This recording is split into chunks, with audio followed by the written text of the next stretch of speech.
rencontre avec la Banque interaméricaine de développement. Nous avons avec nous le représentant résident de la banque, M. Echevarria, accompagné de son cabinet, des membres de son cabinet, M. Gilles Lamé, M. Alfred Metellus. Et nous sommes ici avec les honorables sénateurs Ronald Larèche et l'honorable sénateur Soleil Yacine, l'honorable sénateur Kedlo Augustin. Cette rencontre avait pour but d'échanger avec la BID sur les mécanismes de fonctionnement et également sur le contenu de son portefeuille, la répartition de ce portefeuille au niveau sectoriel et géographique, et également voir dans quelles sont les contraintes qu'il y a et les perspectives dans le cadre du financement de la BID. Nous avons demandé cette audience à la BID et nous étions disposés à aller chez eux, mais ils ont fait le déplacement, nous les remercions. Et on a discuté avec eux autres et on a bien compris, on a bien apprécié le travail que la BID réalise en Haïti. Et les projets tournent autour de 4 ou 5 grands secteurs, notamment le secteur de l'agriculture, le secteur des transports, le secteur eau, déchets, le secteur éducation et la réforme proposée par le gouvernement. Et s'il y a des réformes au niveau du secteur électricité, il serait prêt à marcher.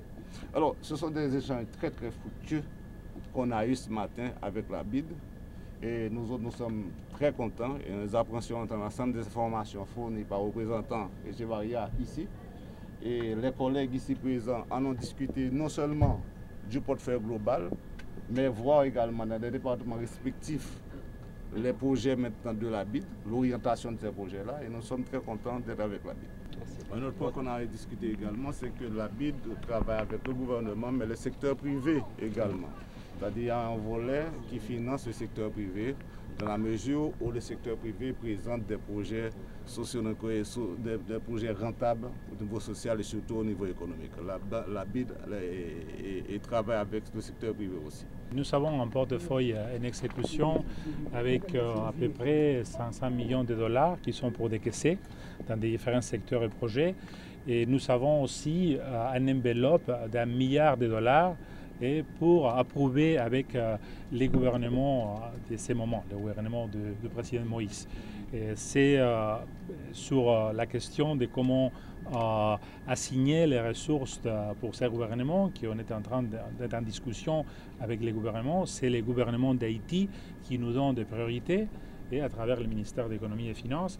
Et nous sommes maintenant dans le processus d'identifier les priorités, les secteurs dans lesquels on va faire les investissements pour ces périodes. Vous autres, au niveau de la BID, vous avez des secteurs prioritaires? Oui, on a déjà parlé avec les gouvernements. Ils nous ont identifié certains secteurs, comme le sénateur disait, c'est le secteur de l'agriculture. On voudrait faire des investissements dans la gestion de l'eau, dans les infrastructures hydrauliques, aussi dans les routes secondaires et de certaines zones du pays. Il faut définir les zones prioritaires encore. Et aussi, on va travailler dans les routes.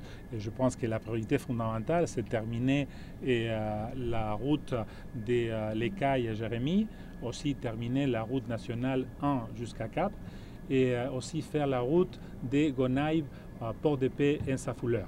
C'est ça qu'on va essayer de faire pendant le gouvernement. Et on a les ressources déjà disponibles si on pense approuver les ressources qui nous manquent pendant cette année. Et on a aussi une priorité dans le secteur de l'eau. Et on va continuer à travailler avec le ministère des Travaux publics et la DINEPA sur la question de l'eau potable.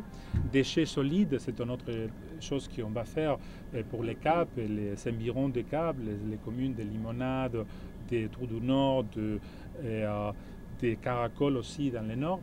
Et il y a aussi un dossier important pour la banque, c'est le dossier éducation.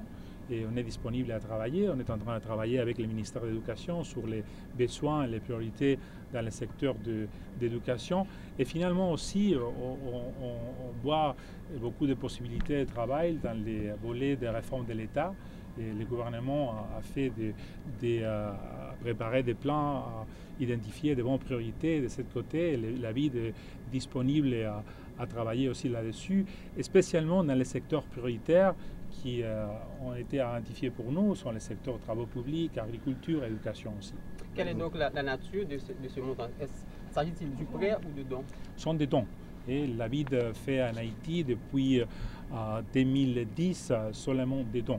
Et il y a une facilité des dons approuvée pour Haïti avec une disponibilité, comme je disais, pour ce gouvernement de $1 milliard.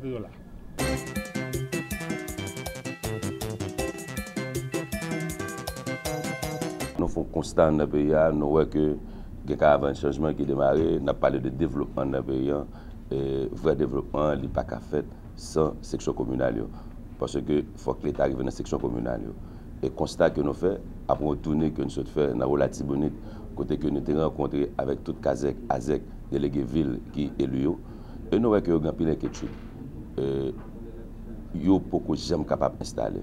Et ça qui fait que jeudi, même Jean Bureau, lui-même, nous avons fait constat, nous sortions notre de presse, et jeudi, nous venons pour demander CEP1 pour que lui remette mon certificat avec CSPJ, ministre justice et ministre intérieur qui va permettre que Kazek avec Azek entre en fonction. Parce que c'est important pour que l'État arrive dans la section communale. Et c'est ça qui m'aime là aujourd'hui pour être capable de demander pour installation faite rapide qui va permettre que Kazek entre en fonction.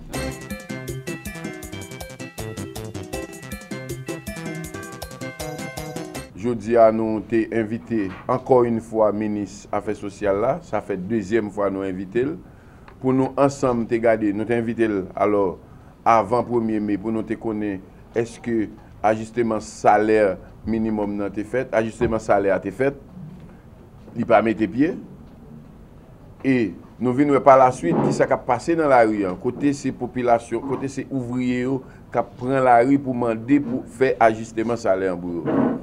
Moi-même, je pense comme sénateur, comme président de la commission, ensemble avec l'autre membre, aujourd'hui, il était important pour nous faire une séance de travail. Et nous avons demandé pour venir accompagner de CSS, là, qui est le Conseil supérieur salaire, pour nous garder ensemble dans quel point il y a, pour qui ça, pour nous connaître pour qui ça, rapport 2016 là, pour publié, pour qui ça, ajustement salaire pour qu'on fait hors 1er mai déjà fin passé et pour qui ça tout et qui le tout qui joue pour débat nous on joue et ouvrier pour attendre que rapport ça aller publier et nous connaissons qui ça qui j'ai rapport a fait le plus souvent rapport a fait par CSS li remettre li bail et ministre affaires sociales là et ministre affaires sociales là lui-même li gen pour le voyer le bail président pour président capable publier mais qui ça a fait le plus souvent yo publier salaire, mais on pas jamais publié accompagnement social. Ça veut dire à faire manger, à faire transport, bagay ça yo pas jamais publié. Et c'est ça que je dis à m'te invité ministre pour nous te connaître et pour nous te dire tout. Ça yo, il faut que vous publiez tout dans le moniteur qui pourra rien pour sortir et nous peut connaître qui date mais ministre t'a pas dit nous qui date. Eh bien c'est nous qu'a constaté jeudi encore une fois. Le ministre n'a pas venu. Nous-mêmes, au niveau commission, nous avons une proposition de loi. Nous avons une proposition de loi qui a gagné un amendement de certains articles dans le Code du travail. C'est 98, articles 96, 97, 98 et 99, 100, 101 jusqu'à 102 dans le Code du travail. Il y a certains articles que nous-mêmes nous avons abrogés. Et ça a étonné nous pendant que nous-mêmes nous travaillons, nous faisons des rencontres avec le patronat, nous faisons des rencontres avec le secteur syndical, il y a un peu de syndicalistes que nous-mêmes nous rencontrons, nous discutons avec lui, puis même qui avantage nous capable de trouver avec et question proposition de loi ça lui-même qui gagne amendement de certains articles. Et puis l'exécutif lui-même il fait un projet de loi qui voté dans la Chambre des députés. C'est-à-dire qu'il y a une différence. Nous-mêmes nous avons une proposition de loi qui gagne amendement de certains articles avec des avantages et nous jusqu'à présent nous en discussion avec syndicats ni avec non li poko en discussion li poko voter et puis il un projet de loi 3.8 qui voté dans la Chambre des députés jusqu'à présent commission a poko saisi des projets de loi ça qui voté dans la Chambre des députés c'est-à-dire jusqu'à présent nous-mêmes au niveau proposition de loi nous en discussion avec syndicalistes nous en discussion avec le patronat et la fois dernière encore nous avons fait une dernière rencontre avec Adi sur question ça. C'est-à-dire qu'il y a des propositions et les syndicalistes font des propositions pour, par exemple, ils disent que pour les gens qui travaillent la nuit, il faut 40% et de différence avec les gens qui travaillent la journée. C'est des revendications que vous faites. Il faut gagner des avantages sociaux, il faut que le patronat mette à disposition des moyens de transport, tout ensemble des revendications que vous gagnez, que nous-mêmes nous tenons compte de, on n'a pas analysé ensemble avec le patronat. Mais texte loi gouvernement pour faire transmission dans le Sénat, non, il voté projet de loi, il voté dans la Chambre des députés, il transmettre au niveau du Sénat de la République, mais au niveau de la Commission des affaires sociales, nous ne pouvons pas recevoir. C'est-à-dire nous gagnons 4 articles là-dedans. Il y a 4 articles là-dedans et par nous, il y a environ 8 à 9 articles, jusqu'à 10 articles, que nous-mêmes, jusqu'à présent, nous en discussion et il y a des propositions, il y a des articles et syndicalistes ont demandé pour augmenter là-dedans par rapport à coût de la vie, par rapport à situation sociale.